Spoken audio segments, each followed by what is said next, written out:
fine. Well, we beat Newcastle, obviously. Yeah.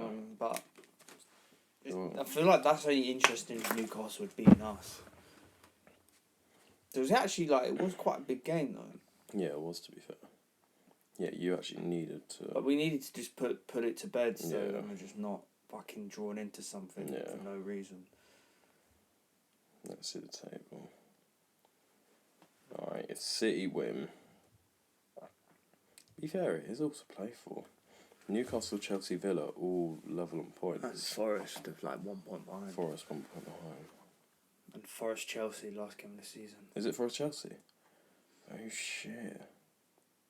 It'd be good, you know.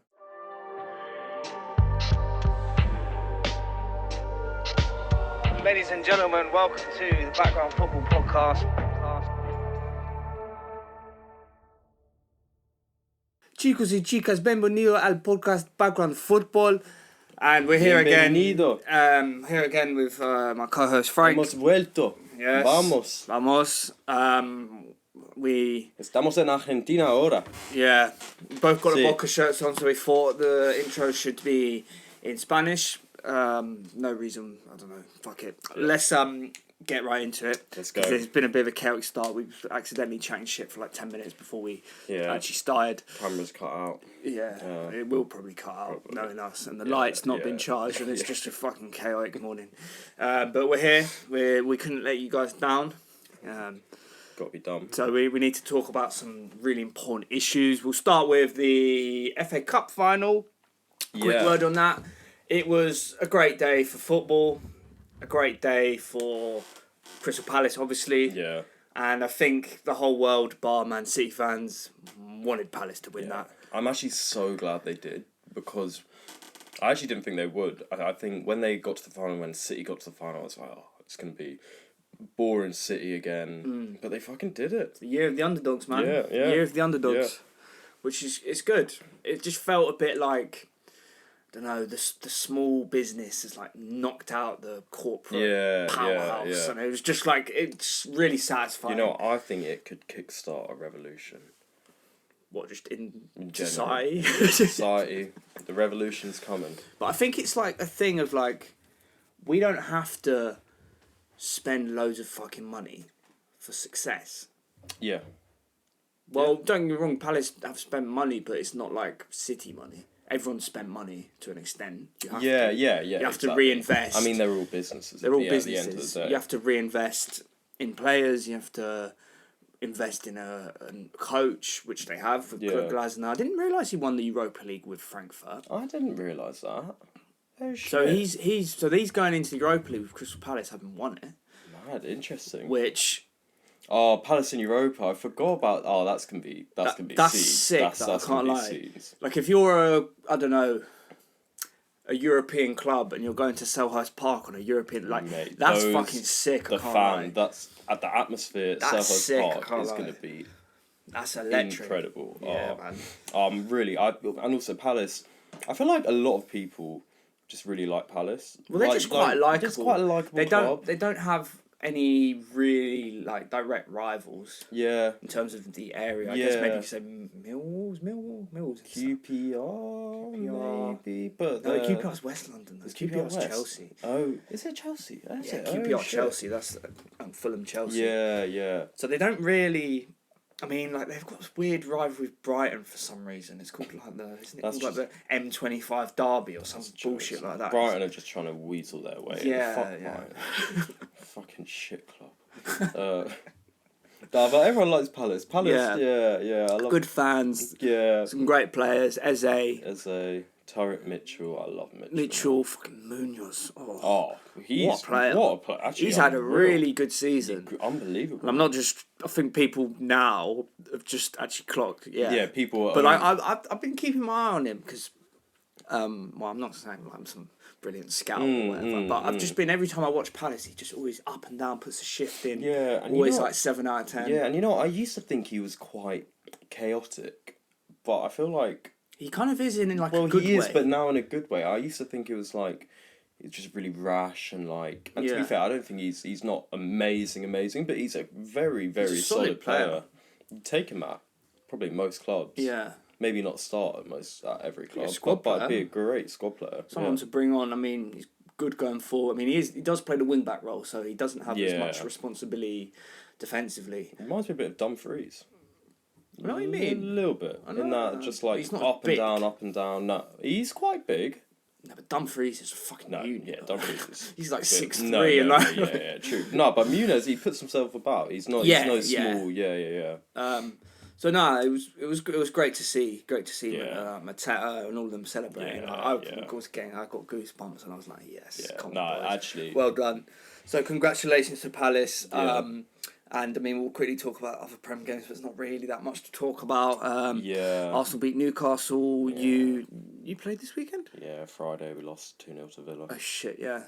Villa beat you. Yeah. Chelsea beat United. What else? Liverpool lost last night. Oh yeah. But it's kind of apart from the top 4 races is top 5 race. Top 8 is actually. It's going into really the final good. game. There's 4 teams I didn't realise. You said Forest are playing Chelsea final day. Yeah, so that'll be interesting. That'll be interesting. I mean, I think City are playing tonight, innit? Because they got a game in hand actually. Do they have Brighton? Yeah, Bournemouth. Is it Bournemouth away or Bournemouth home? I'm not sure. But they're playing Bournemouth, so that's a tricky game. I think they're at home. You know, Bournemouth are the type of club can kind of on their day beat anyone. So if I had to predict, I would say it's going to be City, Chelsea, and Newcastle. I think Villa might just miss out. I don't want Villa to. I actually want Villa to get Champions League. I do as well. I want Chelsea to miss out. Of course. I'd love, ideal scenario, Chelsea Forest draw, and Villa win. So it'd be Villa, Newcastle, and City. I'd quite like that. Yeah. I'd quite like that. Yeah. It'd also just push Chelsea a bit back as well if they don't get champions. Exactly. I mean, they'll still have money to spend, right? They'll still have to invest in another centre back, top striker. They have to, right? I feel like it just makes it slightly less of an attractive club to go to. Yeah. And fuck Maresca. Yeah. But after the final day next week, we will do the season roundup, season awards, team of the season. Yeah. We were going to do that today, but I thought we'll leave it to the end. Let's leave it to the end and plan it a bit more. Yeah. And I'm going to try to get someone else on as well for another opinion, which should be good. Yeah. But I think for the main talking point of this episode, we are just going to be reminiscing about players who aren't necessarily like the top players, but for like a very short space of time were like out of this world. Yeah. And like there's a very specific period where they were just like absolutely unplayable. Yeah.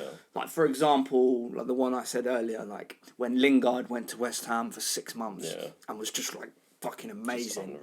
So it's like players he should have signed for them. Yeah. So it's like players like that who've had, short spells of being absolutely brilliant, but then maybe couldn't really consistently do it. Yeah, or even the top players who just for a specific window were completely unplayable. Yeah. Like, I don't know, or played in a certain way that you were just like, wow. Yeah. Yeah. I'm going to start off with, I'm going to say Schneider. Yeah. For a few years at Inter Milan and for the Netherlands. 2010 World Cup. Oh my this God. guy was like one of the best players in the world. Who got player of that World Cup? Was it Schneider? I feel like it might have been. It could have been. Because he was outrageous. He was. Who? Oh, I feel like it really could have been. Yeah, I don't know. Could have been one to Spain. I feel like it almost should have gone to a Spanish player just because they won it. But I guess the only thing with that Spanish team, I feel like there actually wasn't really one standout player. Could argue David Villa. Yeah, but even it was just him, like as a collective unit, they were just so good. But start off with him. Yeah. Just when you talk about attacking midfielders, like what do you want in a player? He just had everything. He just had everything. Pinpoint passing, long range shooting. He had that ability to just pick up the ball from anywhere and make something happen. Yeah, get in, crash in the box. Yeah.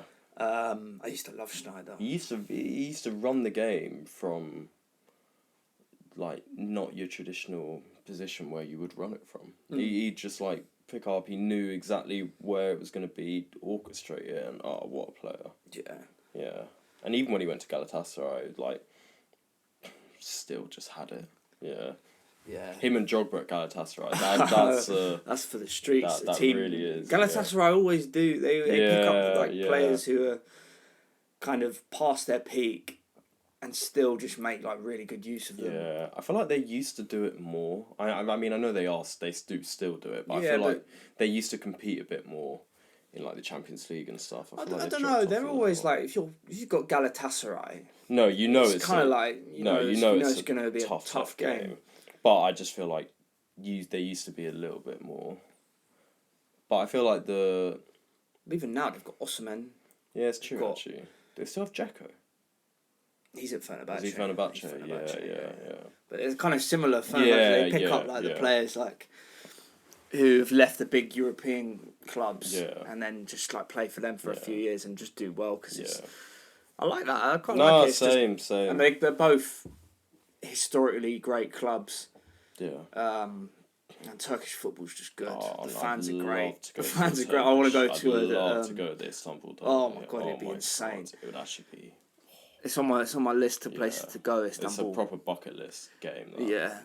I really want to go to Istanbul. Actually, what would be your top 5 bucket list matches to go to? I know it's a bit off topic, but fuck it. No, it's a great question. It'd have to be Boca River. Yeah, Boca River. Seeing as we're wearing Boca shirts.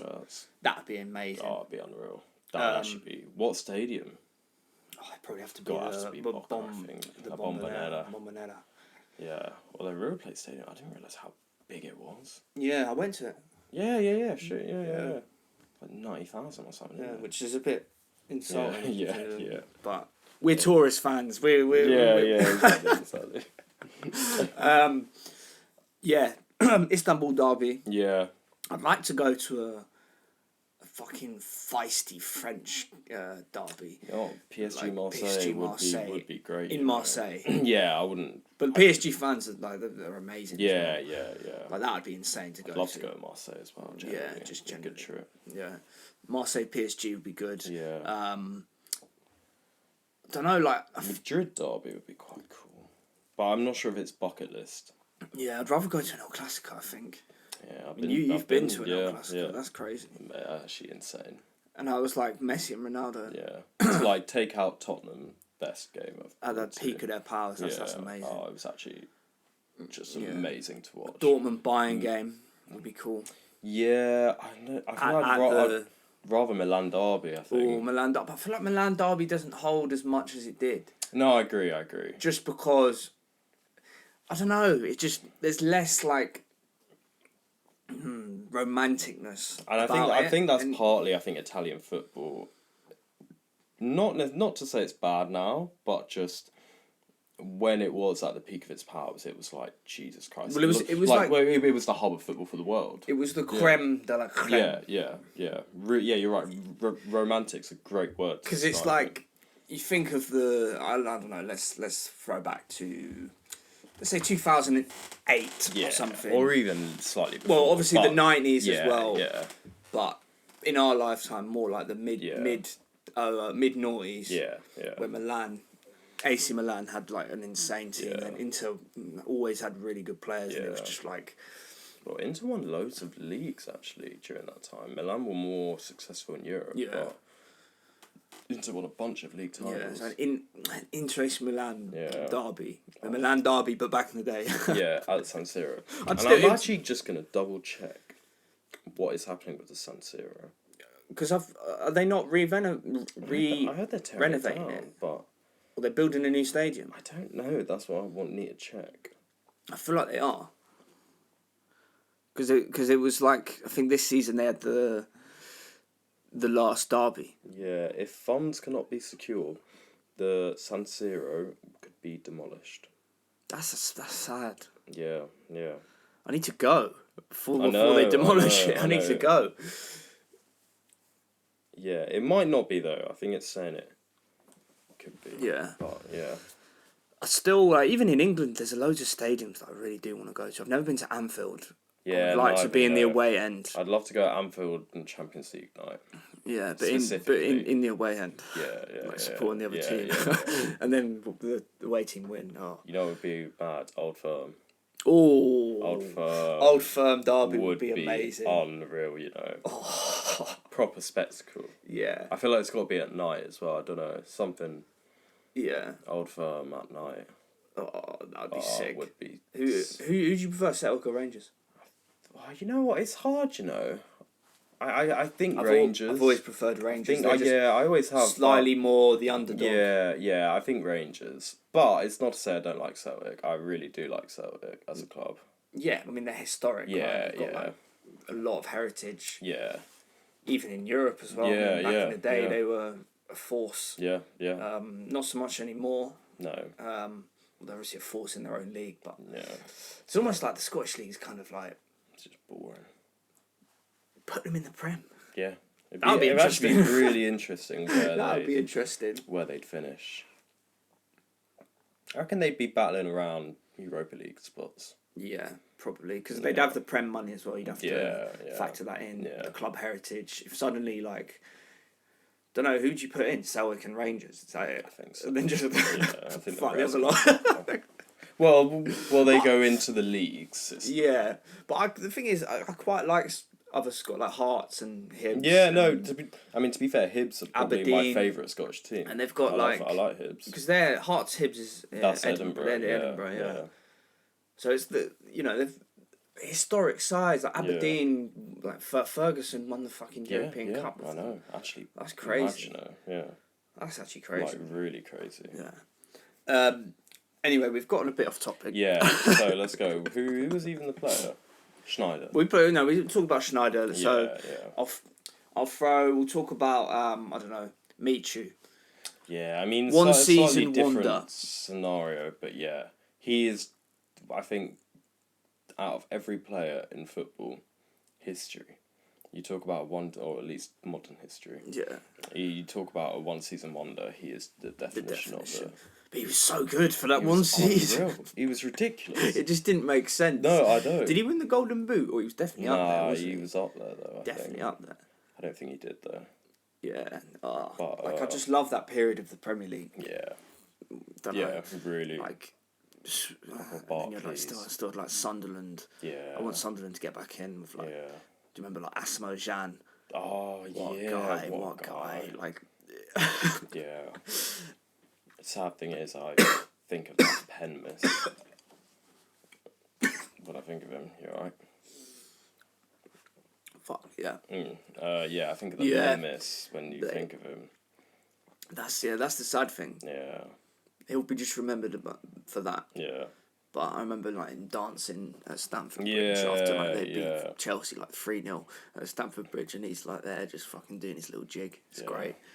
No, great. Great guy. And like you said, Stoke as well. Yeah, Yakubu. Yakubu. What? Yakubu? Yakubu was an underrated player. He doesn't get talked about. Like he's above this level of, because he consistently did it everywhere he went. He didn't quite reach 100 Prem goals, but he's on like 96 or something. Yeah.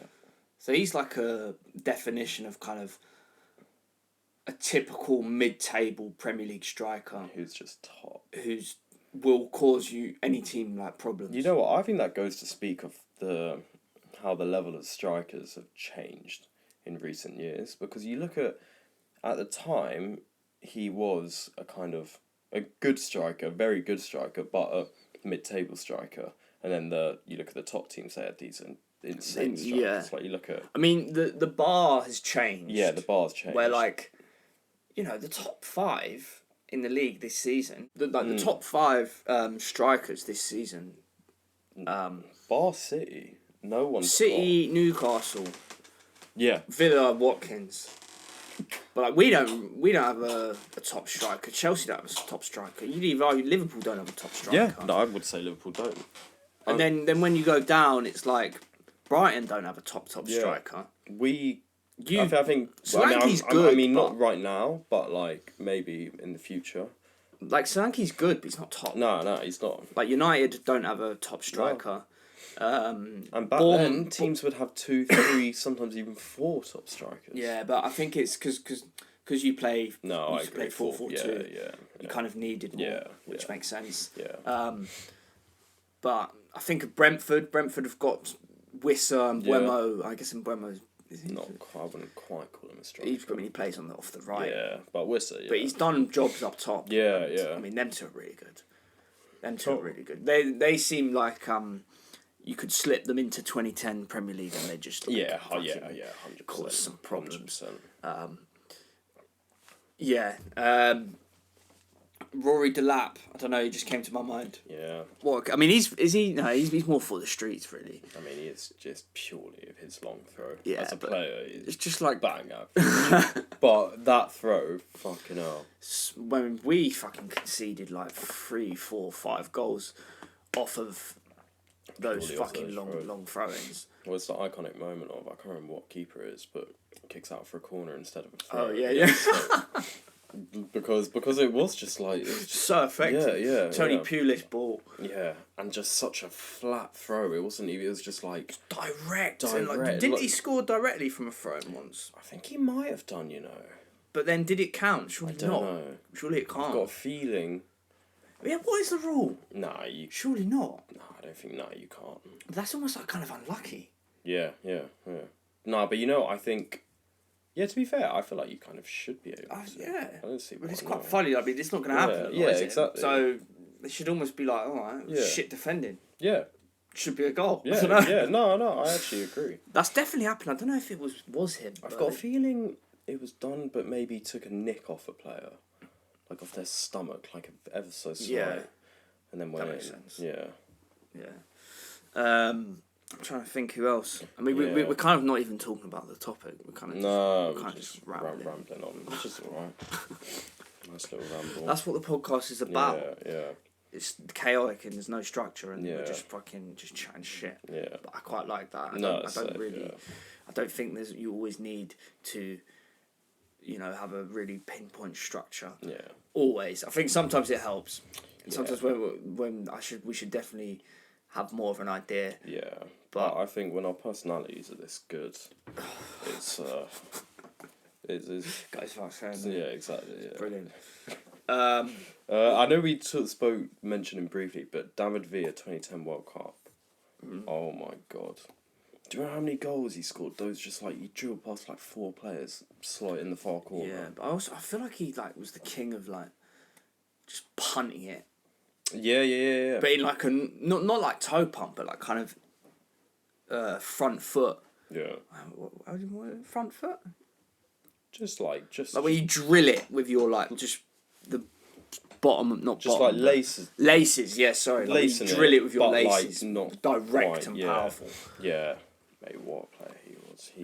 He's one of I think he's one of the most underrated players.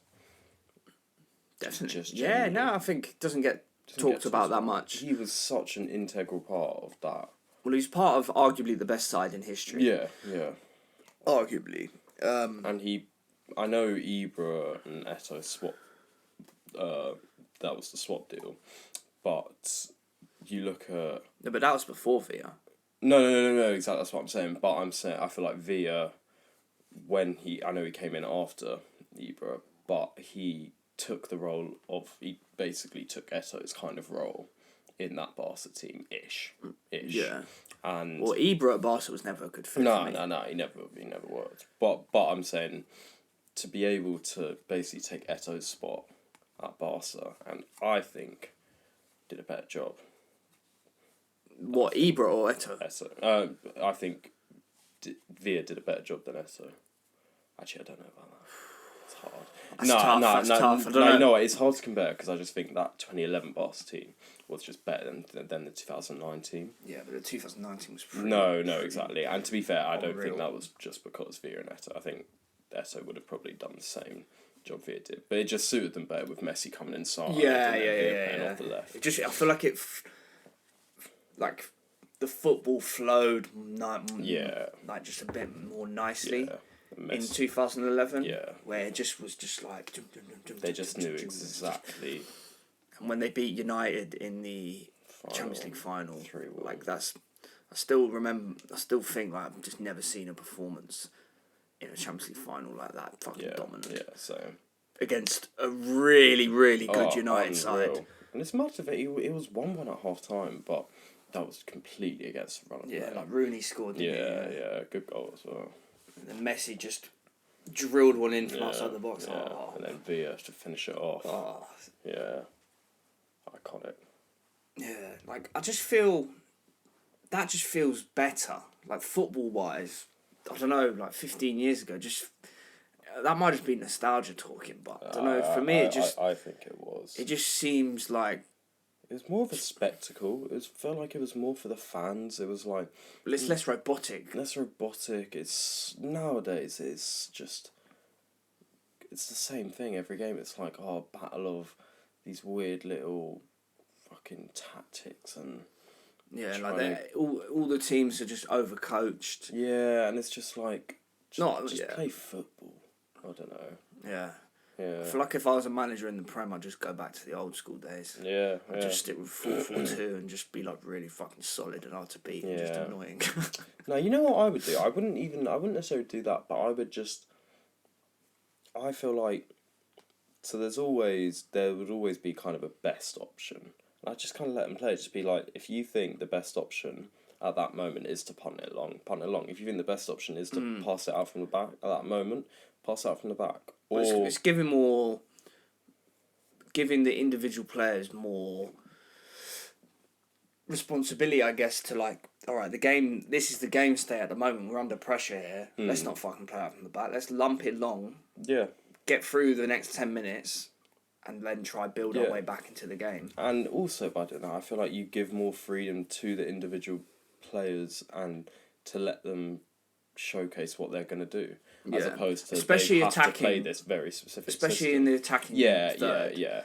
I think like letting attacking players be free and have these, allow them to do these individualistic.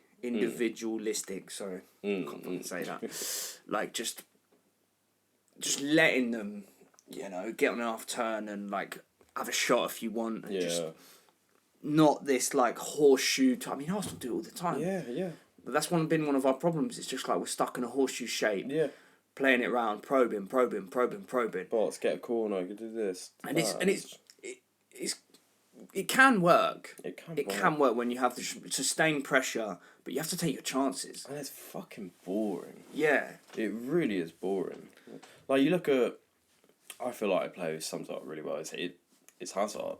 He would just pick it up and be like, fuck it, I'm going to fucking beat two players. Like he's the best player on the pitch. He knew he was. Yeah, Everyone knows he is. And then you just give it to him and drill past a few players and make something happen. Unreal. Hazard, what a player. I loved Hazard. In terms of like aesthetically pleasing footballers to watch, like he's right up there. In terms of natural ability, I think when he was at his best, I think he was top 3 in the world of pure ability. I'd only put Neymar and Messi above him. Yeah, well, was it 2016, 17? Kind of around that. I feel like from 20... When they won the league with Conte. 2019. And he won Player of the Season. Yeah, and with Mourinho. Yeah. Before. Yeah, I mean, he was just an outrageously good footballer. Oh, yeah. And I feel like this, in like the football landscape of social media these days, I feel like everyone has to compare everyone to fucking everyone. It pisses me off where it's just like... Yeah. Everyone's comparing someone to someone. Just fucking like they're both great players. Yeah. Does it matter that much who's better? Like everyone's gonna have a personal opinion of who they'd rather have in their team. Every player's different as well. It's like not two players. Two players can't offer the same thing. And you can't rely just solely on the stats. Oh, so stupid. Like it's don't get me wrong, it's helpful in terms of goals and assists. It can kind of concur that alright, this player's effective. Yeah. Does it mean he's better?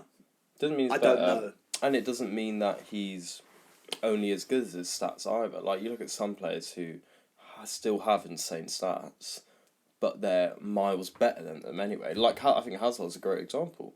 His stats were, to be fair, they actually weren't amazing, but his stats were pretty good. Yeah. But he was levels above Yeah, and you stats compare like showed, obviously stats showed. I mean, it's less of a debate now, but the Salah Hazard one when it was going around, Yeah. I was always getting annoyed because everyone was just pulling Salah's stats, and I know Salah is amazing. Yeah. One of the best players in Premier League history, definitely, but it's just a bit skewed. Yeah, I agree. Because the importance of stats and the goals and assists have just become more important to some people, and I think sometimes you have to just take a step back and just be like, when you watch a player, like he might not get an assist or something, but if he's dribbled past 3 players, then played it to someone who's played it to someone, he's not going to get an assist or anything for that. Exactly, but it's still. If you see the goal, it's just like he's done so much. No, I agree. I think you got to take it with a pinch of salt. As well, you got to with other stats as well, like like tackles, interceptions, and XG created. Just fuck off. Like, but I feel like that reflects the way the game has gone in terms of like it's all about these stats. It's all about all these tiny little details, training, and it's just it's too much in my opinion anyway. But I also think it's okay for an example, just like tackles made. The top tackler in the league is probably one of the bottom half teams. Yeah. Purely because they have to do more defending. Exactly. It's the same with saves. It's the same with saves. Yeah, it's like skewed. If there's a keeper from one of the top teams that is up there with the most saves, I wouldn't be thinking, oh my god, what a keeper. I'd be thinking, fucking hell, they've got a shit defence. Yeah. Because it's yeah, like, because you could look at, I don't know the stats, but you could look at someone like Raya's saves made. Probably hasn't made that many saves. Exactly. Doesn't mean he's not a fucking good keeper. Yeah, and even like save percentage, you're like, yeah, all right. Because I think, but it doesn't.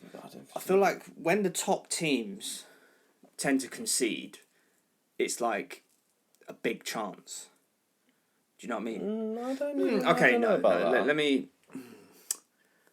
Oh, yeah, maybe not. Maybe that's completely wrong. I don't know about that. I just feel like the defence will not allow. If you've got really good defence, they won't allow like a clear shot on goal. Yeah. So when there is a clear shot on goal, it's like a clear shot. I don't know. Maybe that's completely wrong. I'm not sure about that, but I just feel like the worst defence and midfield and just the whole team in general is gonna concede more shots. Yeah. Against them. Yeah. So it's like and then if you have more shots against them, there's more saves, and the likelihood of those shots going in is probably fairly low. Yeah. You'd say maybe 20%. So then it's like there's going to be more saves. So it was the most useless stat apart from showing that they've got a shit defense. No, I agree. Yeah. The stat shouldn't be called saves. It should be called shit defense. Yeah, like it's a weird one to fix. I think we're like too far gone where maybe we're slightly coming back where people are realising that, it's not all about, on paper this guy could have had a really good season. Yeah. But has he done that much? I think it could be coming back in maybe not directly in that sense, because I still feel like the top teams are all going for that. But I feel like there's some things that are coming back. Like you take this season with the cups and the trophies, I feel like it's getting to a point where it's actually like, okay, you know what? Might not do as well in the league, but if we get a cup, it's like it's a massive deal. I think people for so long, teams would just only focus on the league, whereas now it's like, okay, actually the cups are a pretty big deal. And if you win a cup, like if you're a club like Palace and you win the FA Cup, if you're a club like Newcastle... What are we talking about? I can't even remember. Yeah, if you're a club like Newcastle, your Palaces... But it's also, going into next season, if you are those mid-table clubs, Bournemouth, Fulham, Brentford, you're looking at Palace and to an extent Newcastle are a level above them at the moment. But you're looking at them like, if they can do it, so can we. Yeah. And I think there's less for the bigger clubs, City, us. I mean, I'd say you, but you need a... Yeah. I mean, so do we. I'm not saying we wouldn't take an FA Cup or we need it, but at the same time, it's kind of... If if we were to win the League Cup or FA Cup, a lot of fans, I guarantee you, it would be a thing of like, well, it's not the league.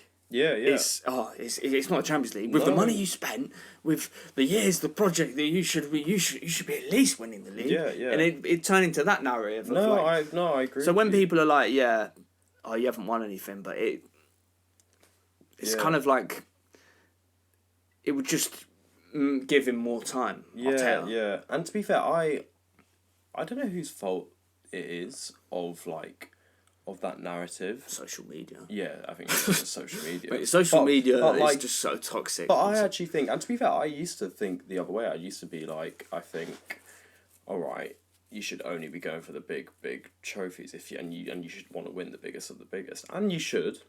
But I think the cups are actually, I think if you're one of the big ones, like say if you want a cup, I think that should be more of a big deal. Because it's yeah. I mean, the FA Cup is the oldest competition. Yeah, it's in football, and it used to be a massive deal if you win the FA Cup. And it's still like somewhat. I think it's coming back a bit more. It is coming back. I feel like there was a good period where it was just like. Oh. But you know what it is? I feel like it was because just City and fucking Liverpool and just the big clubs were just winning it every single year. Yeah, true. And then for them, it's kind of, if you've won 3 FA Cups in the past 5 years, is it like, it's just not really. Doesn't really. Like, you could probably tell that with the City fans on Saturday. They're probably like, if we win it, really great. Matter. If we don't, we need to go for the Prem and the Champions League. Yeah, it's like, it's not the be all and end all. But, yeah, it's interesting. Yeah, I hope it continues to come back a bit more. And, I don't know. I feel like it should be a bigger deal than it is. Just all these cups in general, I feel like. Yeah. Yeah. Oh, fucking hell. Well, should we wrap up? Yeah, I reckon. I'm not sure. Yeah. It's a bit of a filler, this one. Yeah. It's not really too much to talk about until we do the season. And then we can, after that, we'll get right onto the transfers and building up to next season. And that's going to be, to be fair, we'll probably have more to talk about there than this whole season. Actually, no, I don't know. Yeah, but there's always so much to talk about going into next season. What does X club have to do? What are their ambitions for next year? Yeah, exactly. Do we think X and X will stay up in the Prem? Yeah. Do we, you know what I mean? Who do you think is going to win the league? Do you think Real Madrid are going to be better? Do you know what I mean? I feel like there's a lot of ifs, buts, and maybes to talk about when going into next season. No, I agree. I'll just say one thing. I feel like it's so easy for people to sit here in hindsight and be like, I don't know, for example, like Liverpool winning the league, right? No one had it, Liverpool winning the league, but now like everyone's like, I said that. No, you didn't. No one said it. No, you didn't. It's so easy to say in hindsight, you should have done this and you should have done that. We should have signed this and we should have signed that. It's like, I don't know. But you never know what's going to happen in the season. No, exactly. And it's full of twists, full of turns, full of injuries, red cards. Yeah. Full of just, like changes in club ownership, changes in structure, points deductions. I mean, we haven't had a point deduction this season. No, we haven't. Actually. Where the fuck is the City trial? I know. I thought it was January, and it's just been brushed under the carpet. It's going to be completely brushed under the carpet. Nothing's going to happen. Everyone's going to forget, and nothing's going to happen. That's going to be it. Everyone knows they're guilty as well. Yeah, including everyone. Everyone knows they're guilty. Like, if they don't get done, it's purely because they found some loophole or whatever. And there's no smoke without fire. Sometimes. Well, actually, 115 charges. No. There's no smoke without fire in that situation. They're definitely guilty. But they'll get away with it. They'll hire the best lawyers in the world. Yeah. And they'll find, exactly as you said, they'll find some loophole. But for me, it's not about, like, I wouldn't want their titles to be stripped. I don't care about that. That's been done. They've been great. Yeah. But it's just, I feel like all their success would be a little bit tainted. It would be a bit. And I think it should be. If they're found guilty. If they're found guilty. It should be a little bit like, okay. I think it should be. You've had loads of success, but you cheated. I think it should be, but I'm also like... I feel a bit for the fan. Well, I don't really. But and to be fair, when they were doing it, I feel like this just wasn't even on people's radar that you could get done for it. And it's tough for a club like Newcastle, for example. They're the richest club in the world by a country mile in terms of ownership. Yeah. But they can't spend it because the revenues don't match what they can, what they would like to spend. Yeah. So, but that's just a bit unfair because City in 2008 to 12, when they're investing loads and loads, there was no rules, so they just pump loads of money in and rapid rise, and then. I reckon Chelsea probably did the same. Yeah, no, they would have done. I reckon Chelsea. It would have been exactly lucky the same. they're not getting done. Because I mean they were always a decent club. But as soon as Abramovich came in, just pumped so much money in, and Yeah. Anyway, we will wrap it up there. So thank you guys for watching. Yeah. This has been a bit of a chaotic one, but not a bad one. Rambly episode. Yeah.